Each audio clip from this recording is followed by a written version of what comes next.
Let's bring in Small Business Administration Administrator Kelly Loeffler. Administrator, fantastic to see you.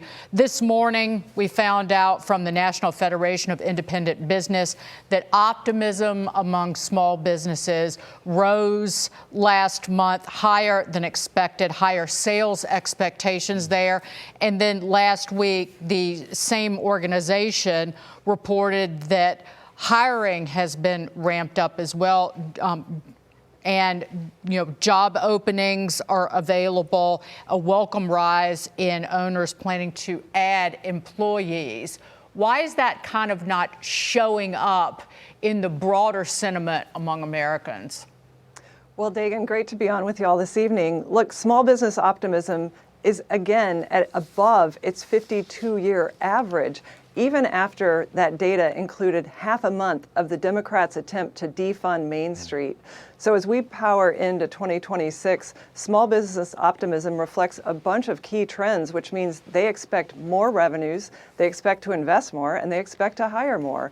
And the underlying data shows that, whether it's GDP growth, the great tailwinds we have from the working family tax cuts, the lowering of interest rates, finally, we have low energy prices. So we have tremendous tailwinds heading into 2026. And nowhere is that more evident than on Main Street. But make no mistake, Main Street was crushed by Bidenomics. And we're finally coming back from that with inflation that is now 50% of where it was under the Biden administration. And President Trump is the exact right leader at the right time to bring us forward into this great new economy, where he's brought $18 trillion in just his first 10 months. So two things stood out to me in that report. And you mentioned one of them, hiring over the next 3 months. Small businesses plan to do a lot more of that. That's great because the labor market's been soft.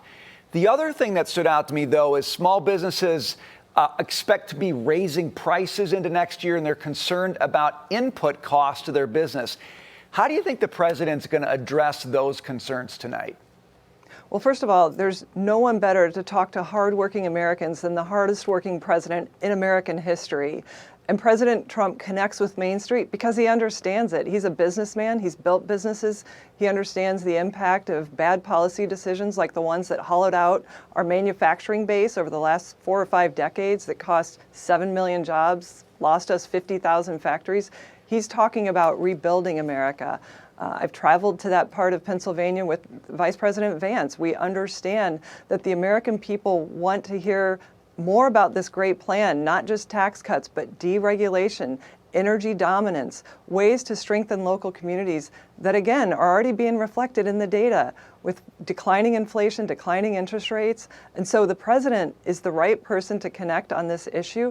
Democrats are gaslighting the improvements we're seeing in the economy. And there's so much doom casting from the liberal media that the consumer confidence belies what's happening here, where you see the spending for the holiday season projected at $1 trillion for the first time. And we had the biggest small business Saturday, the Black Friday, over 200 million consumers coming out. So you actually see that consumer confidence in their actions. And the liberal media is gaslighting that.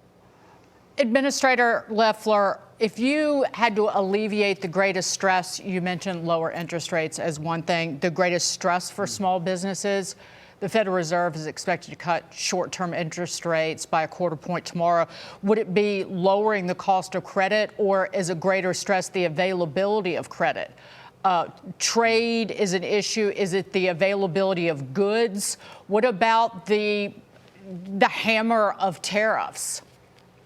Well, Dagan, it's a great question, and the survey data reflects what we've seen for the last 6 months or so. Skilled workforce is the #1 concern of small businesses. And why is that? Because they want to hire and grow. They know that this working family tax cuts that President Trump got done in July is rocket fuel for their business, but they need to bring workers on to grow.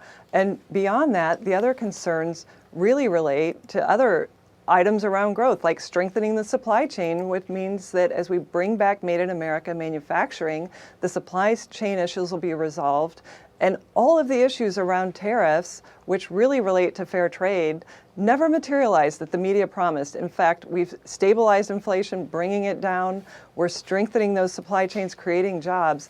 These are the results of the Trump administration that are going to play out in 2026. and this economy is spring-loaded.